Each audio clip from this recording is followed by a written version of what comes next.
This is the Zac Anesbury Show. Welcome. On today's podcast clip, we have Professor Billy Sung from Curtin University, Perth, Australia. Some of the audience, so we have quite a wide range of audience now. So we have established academics like yourself. We have a lot of ECRs like myself. And a good chunk of the audience as well is undergraduates who are potentially coming through their bachelor's degree.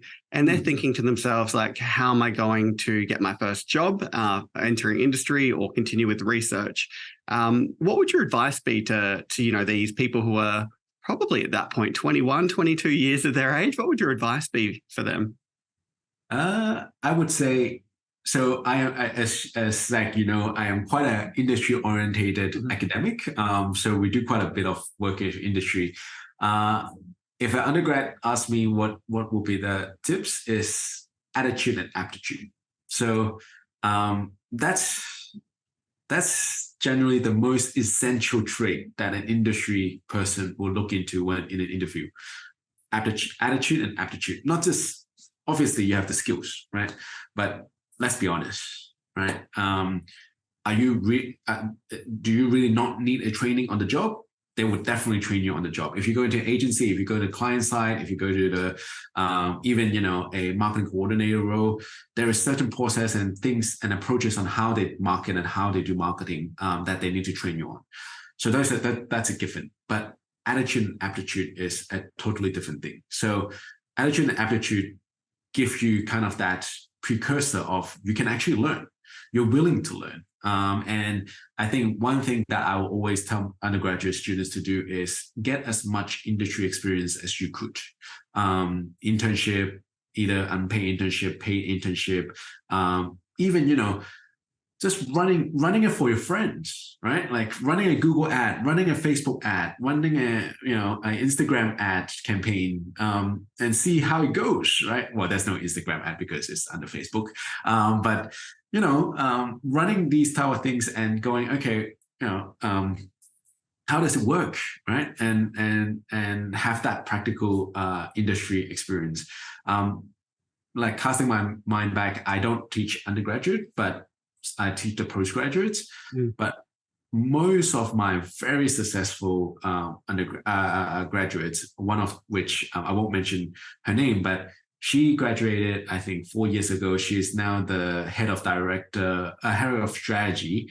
Not head of strategy, strategy director in one of the most prestigious marketing agency in Perth. And 4 years. And I bet with her when she graduated. I said, she was my master by research student. I said, this person's name. And I said, you will do good things. You'll do great things in the marketing industry. Keep at it. Like if you continue that way. And how did I predict that? Well, attitude and aptitude, because she was willing to learn. She was willing to put in the hard yard. She was willing to actually be humble, right? Because look, I always tell undergraduate students in like marketing competition where they pitch to clients and I'm a judge, and I go, in real life, you don't really run a social media competition. Or, in real life, did you consider the budget? In real life, do you really want to rebrand? Talking about how brand grows, right? Like a lot of undergraduate student thinks that, when I graduate, I go to an agency, I can finally design, one of the biggest marketing campaign, and I'll be very creative. I'll rebrand, I'll repackage the product. And you go, hold your horses. Practically, that's not feasible financially and logistically. And from a marketing theory perspective, that's totally wrong. Like, don't rebrand. Yes. If you don't rebrand, that is always why Madonna has never rebranded. Like, they still keep to there's a custodian of the brand. You can't rebrand Madonna. You can tweak the branding, but you can't rebrand Madonna. Absolutely. Yeah, we have a paper under review at the moment with one of my PhD students, so he's graduated now, but on exactly that. So I've had an absolute ball chatting to you for the last couple of hours.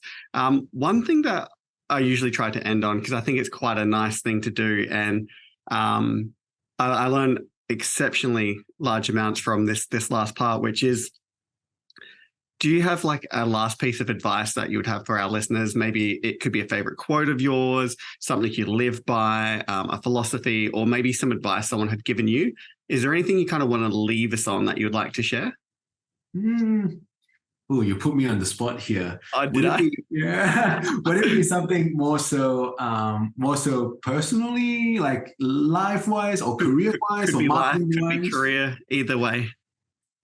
I think from a marketing perspective, I mean, I don't know whether it is a motto that I stand by. And it's a word that is overused, right? Data-driven and insight-driven decision making. So I believe as a scientist and a researcher and an industry consultant as well, I truly believe that, decision making can be much better, especially high value decision, like which television, how do you produce your television commercial? How do you rebrand, right? If you really do rebrand, use insight and data to justify every single high value decisions and inform your high value decision. That's probably the marketing career side of things. Personal side of things, I'm not too sure. I guess just be nice to people. I think, and I think I can say from an academic perspective, Zac, you would know. I don't know if you would admit. I would definitely admit because I'm a professor now. Being nice to people and being academic and being nice to people around you makes a lot of difference. Academics are not sometimes not the most approachable people in this world, I would say. And I'm academic, so I can say this. Absolutely. I think that's a pretty good way to end it. Everyone, we need to be nice. Awesome. Well, thank you so much, Billy. I've really appreciated everything you've shared with us today.